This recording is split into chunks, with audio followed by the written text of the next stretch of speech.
Praise the lord, హల్లెలూయా. దేవుని పరిశుద్ధ నామానికి మహిమ కలుగును గాక. క్రీస్తునందు నా ప్రియమైన దేవుని బిడ్డలందరికీ ఉదయకాలపు శుభములు తెలియచేస్తున్నాను.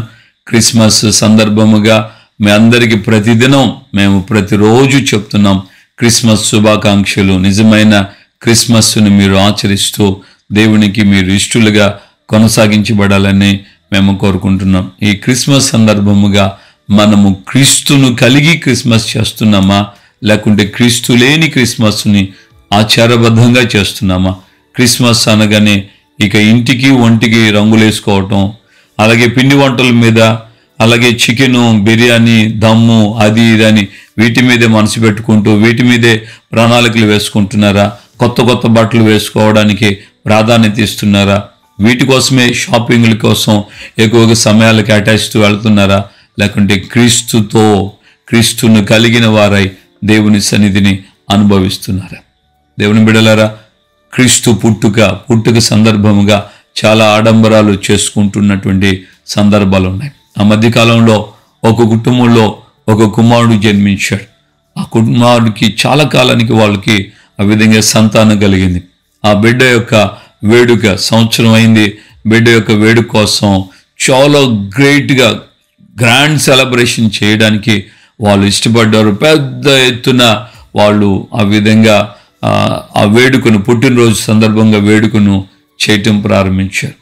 సో ఆ సమయంలో ఆ బిడ్డకు ఒక తొట్టి ఉయ్యాలు ఉంది కదా, ఆ ఉయ్యాల్లో అక్కడ పెట్టి ఆ బిడ్డను దాంట్లో పండుకోబెట్టి ఇక పోయే బంధువులందరినీ పలకరించడం ప్రారంభించాడు. అటుగా వచ్చిన ఒక ముసలాయన దాని మీద గమనించకుండా తన దగ్గర ఉన్నటువంటి ఆ యొక్క పై వస్త్రాన్ని దాని మీద వేశారు. అలాగా ఒక్కొక్కరు వచ్చి అక్కడ ఏమో ఉందని ఏముందో ఏమో చూసుకోకుండా అక్కడ ఆ తొట్టిలో నెమ్మదిగా తెచ్చిన వస్తువులన్నీ ఆ యొక్క ప్రాంతం అంతా నింపబడిపోయింది.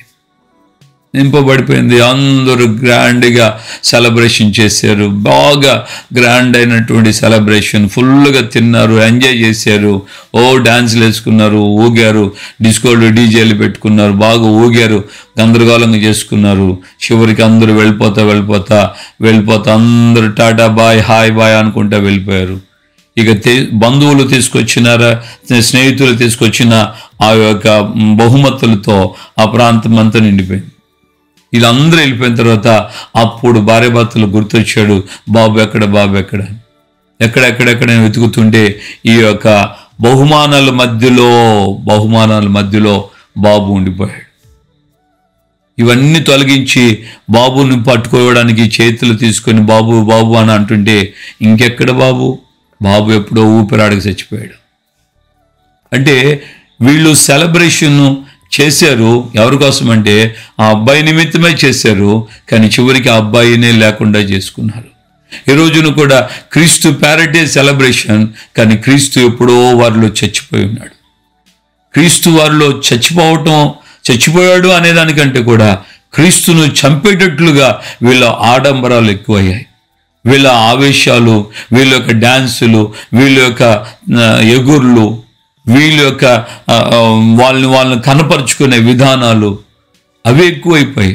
ఈ రోజున చాలా చోట్ల క్రీస్తును చంపేసుకునే రీతిలో మామూలుగా కోట్లు, సూట్లు, బూట్లు, పట్టు వస్త్రాలు, జిగేల్ అని తలుకు బెలుకులు, చెవులకి, ముక్కులకి, సంకల్లో, మెడకి, నడుముకి, అసలుకి ఇంకా శరీరం మీద ఎక్కడ వేయడానికి ఓపిక ఉందో, ఎక్కడ వేయడానికి అవకాశాలు ఉన్నాయో అక్కడల్లా కనపరచటమే.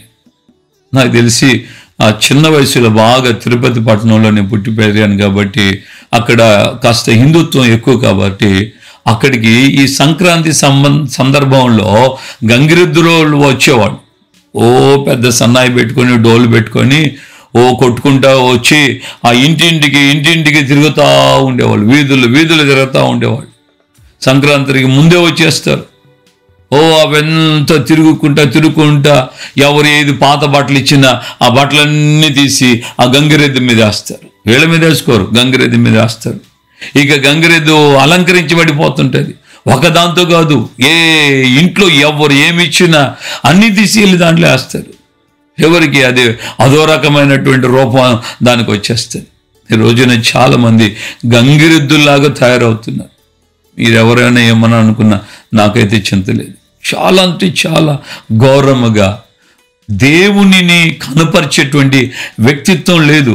దేవుని కనపరచాలన్న ఆ దీనత్వం లేదు. దేవుని కనపరచాలన్నటువంటి ఆ మనసు లేదు. లోక సంబంధమైన ఆడంబరాలు, ఏ హీరోయిన్ ఏ చీర కట్టింది, ఏ హీరోయిన్ ఏ డ్రెస్ వేసింది, ఏ విధమైన డ్రెస్ వేయాలో, ఏ విధమైన డ్రెస్ వేస్తున్నారో అవన్నీ దాన్నే ఫాలో అవుతున్నారు, కానీ క్రీస్తును ఫాలో అవట్లేదు.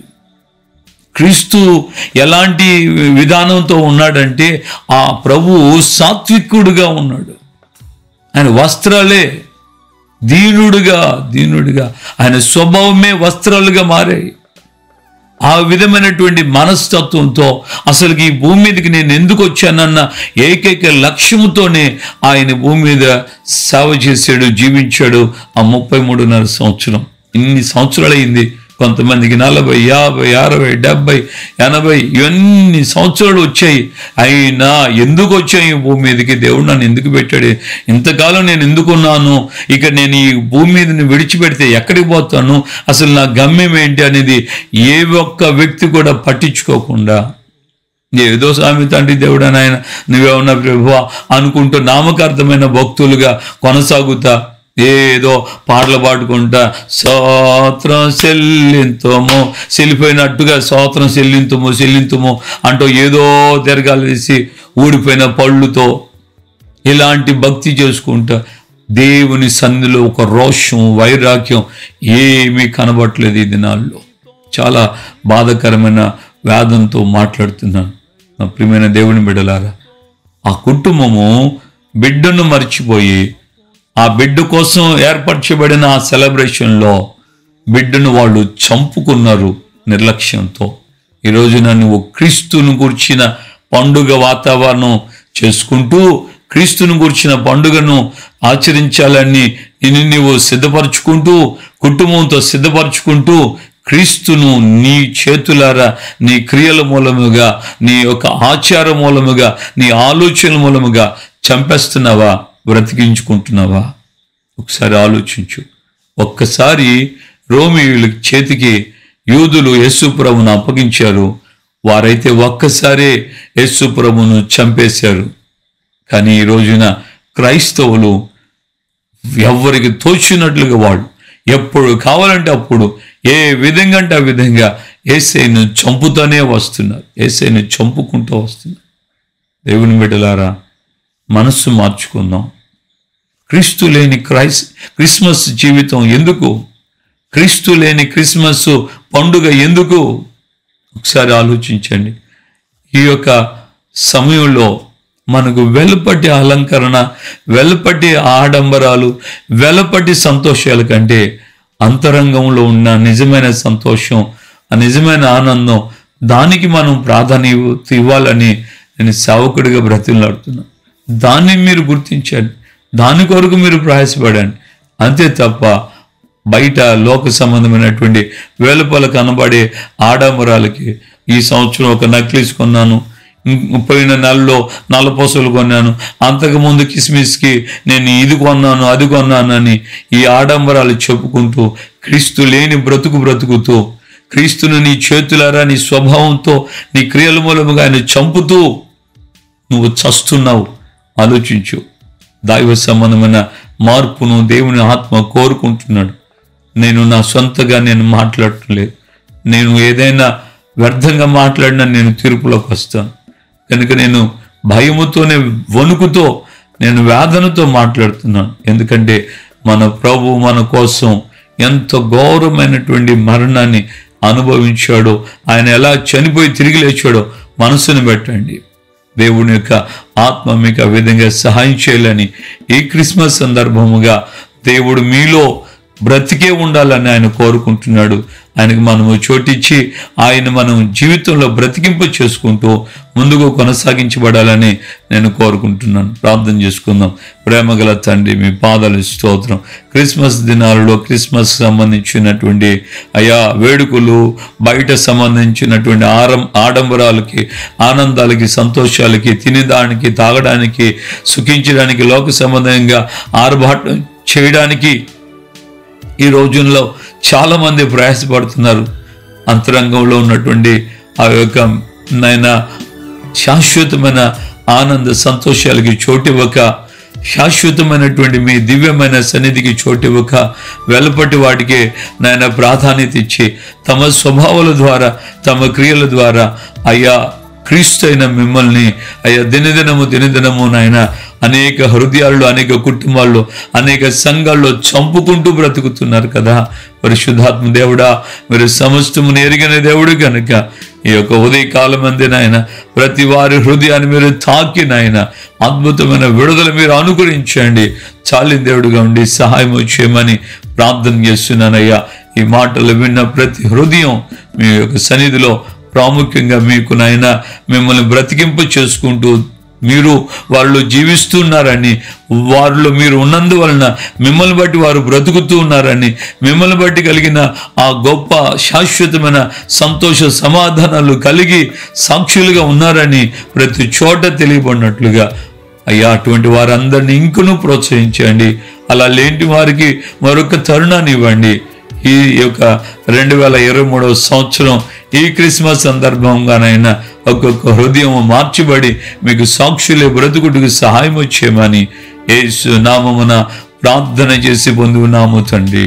ఆమెన్. మన ప్రభువును రక్షకుడైన యేసుక్రీస్తు కృపయు, తండ్రి అయిన దేవుని ప్రేమ, పరిశుద్ధాత్మిక అన్యోన్య సహవాసం, సమాధానం ఇప్పుడు ఎల్లప్పుడూ సకల పరిశుద్ధులకి మనకును ప్రాముఖ్యంగా క్రీస్తును తమ యొక్క క్రియల మూలముగాను, స్వభావ మూలంగాను బ్రతికించుకోవడానికి ఇష్టపడుతూ తమను తాము తమ హృదయములను ప్రభువుకు అప్పగించున్న వారందరికీ కృపతోడే ఉండి నడిపించును గాక. Amen, amen, amen. హల్లెలూయా. ప్రభుపేట అందరికి వందనాలు. నిత్యముగా దేవుడు ఆ విధంగా నీకు తోడై ఉండి నిన్ను సంరక్షించి నిన్ను ఆ విధంగా నీలో ఆయన జీవిస్తూ నిన్ను కూడా జీవింపచేస్తూ నిన్ను ఆయన ఆస్వాదించాలని, నిన్ను ఆ పరలోక రాజ్యానికి సిద్ధపరచాలని దేవుని ఆత్మ కోరుకుంటుండగా నీకు కూడా ప్రభు ఆ విధంగా సహాయం చేస్తూ నిన్ను నడిపించును గాక. నువ్వు ఆ విధంగా జీవిస్తే తప్పగా నీవు నీ ఇంటి వారందరూ కూడా ఆ మహిమలో ప్రభుతో సదాకాలం ఉంటాం. దేవుడు మనకు తోడుగా ఉండను గాక. ఆమేన్.